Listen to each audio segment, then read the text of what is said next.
6 বছর পর দীঘার সমুদ্র দেখছি। পাহাড় পর্বত জঙ্গল ঘুরে এতদিন পর আবার সমুদ্র দেখার সৌভাগ্য হলো। অনিরুদ্ধর একজন বন্ধু তার পরিবারের সাথে গতকাল দীঘায় এসে পৌঁছেছে। আমরা আগেও ঘুরেছি তাদের সাথে। প্ল্যান ছিল যে সবাই মিলে একসাথে সমুদ্রে স্নান করব। তো সবাই একত্রিত হয়ে সমুদ্রের দিকে এগোতে লাগলাম। প্রচুর মানুষের ভিড় এখানে। সবাই নিজের নিজের মতো করে এনজয় করছে, বাচ্চারাও হুড়োহুড়ি করছে। সমুদ্রের মধ্যে ছড়িয়ে ছিটিয়ে সবাই সমুদ্রের ঢেউ এনজয় করছিল।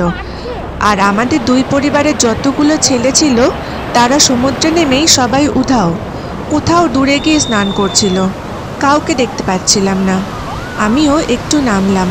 ভীষণ ভালো লাগছিল চারিদিকে সমুদ্রের ঢেউয়ে মানুষের হুটোপুটি দেখতে। সমুদ্রের ঢেউয়ের স্পর্শ, তার গর্জন, সৌন্দর্য আর পায়ের তলায় বালি সরে যাওয়ার অনুভূতি সব মিলিয়ে দুর্দান্ত লাগছিল। উঠতেই ইচ্ছা করছিল না সমুদ্র থেকে। মাঝে মধ্যে থেকে থেকেই দু একটা স্পিড বোট রওনা দিচ্ছিল সমুদ্রের দিকে। নীল সমুদ্রের বুকে টলমলভাবে এগোতে থাকা লাল স্পিড বোটগুলোকে বেশ সুন্দর লাগছিল দেখতে।